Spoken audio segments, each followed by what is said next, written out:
اکثر موبائل وغیرہ پہ SMS آتے ہیں کہ نبی کریم صلی اللہ علیہ وسلم نے فرمایا کہ رمضان شریف کی جو سب سے پہلے بشارت دے گا اس کے لیے جنت واجب ہو گئی، یا شعبان کی جو سب سے پہلے کسی دوسرے مسلمان کو بشارت دے گا اس کے لیے جنت واجب ہو گئی. اس کے لیے یہ کیا واقعی حدیث ہے یا ایسے ہی؟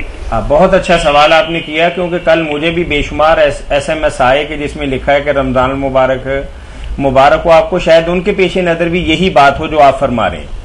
ہاں جی. تو مولانا بھائی کا سوال یہ ہے کہ ٹھیک ہے نا، ہاں بالکل فرمائیے.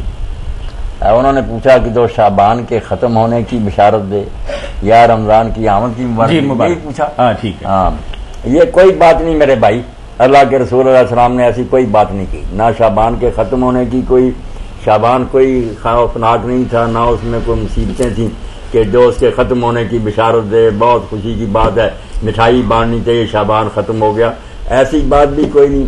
رمضان کی آمد کی مبارکباد کی بھی باتیں کوئی نہیں. بس ٹھیک ہے کہ یہ عبادتیں اس مہینے میں تو کریں، اللہ کا نام لے کر روزے رکھیں، عبادت کریں، انشاءاللہ ثواب ہوگا. ہر مہینہ مبارک ہو سکتا اگر آدمی اس میں اچھے کام کرے، اور ہر مہینہ منحوس ہو سکتا اگر میں کام نہ اچھے کرے، ورنہ بذات خود کوئی وقت جو ہے نا نہ منحوس ہے نہ سعد ہے، یعنی اعمال پر ہی اس کا اعمال پر. طاہر بھائی ایک اور سوال ہے. جی فرمائیے.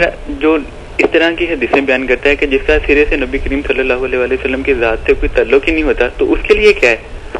یعنی بات کچھ اس طریقے سے کرتا ہے کہ بے ادبی کا پہلو نکلتا ہے.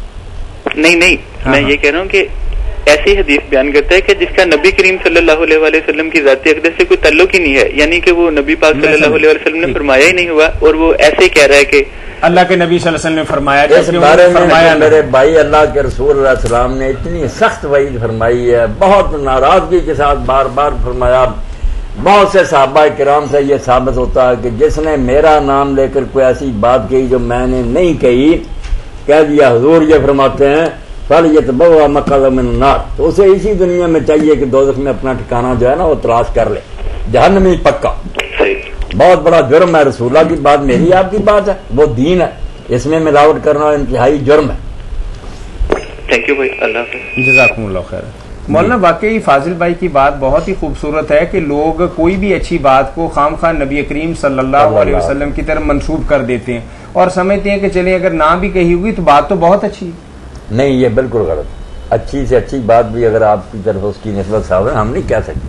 اچھی بات اگر سکھ نے کہی، ہندو نے کہی، آپ سنائیں، ٹھیک ہے، وہ اچھی بات جہاں سے بھی ملے لے لینی چاہیے، ٹھیک. مگر یہ کہنا کہ آپ نے فرمایا اس کے لیے کہ بڑی مضبوط بنیاد چاہیے، ثبوت ہونا چاہیے. نہیں، لوگ اس بارے میں مولانا بہت زیادہ احتیاط نہیں کرتے، بلکہ عام جو ضرورت کی بات ہے اس کو بھی فالو اپ نہیں کرتے. اب دیکھیں نا یہ حدیث کتنی مشہور ہے، لوگ کتابوں میں بھی لکھتے ہیں واضح میں الدنیا مزرعۃ الاخرہ، کہ دنیا آخرت کی کھیتی ہے. کوئی حدیث نہیں، کوئی آپ نہیں فرمایا. ایسی اور بہت سی باتیں ہیں جو بہت اچھی ہیں، ہر زبان پر ہیں، مگر ان کا حدیث ہونا ثابت نہیں. جی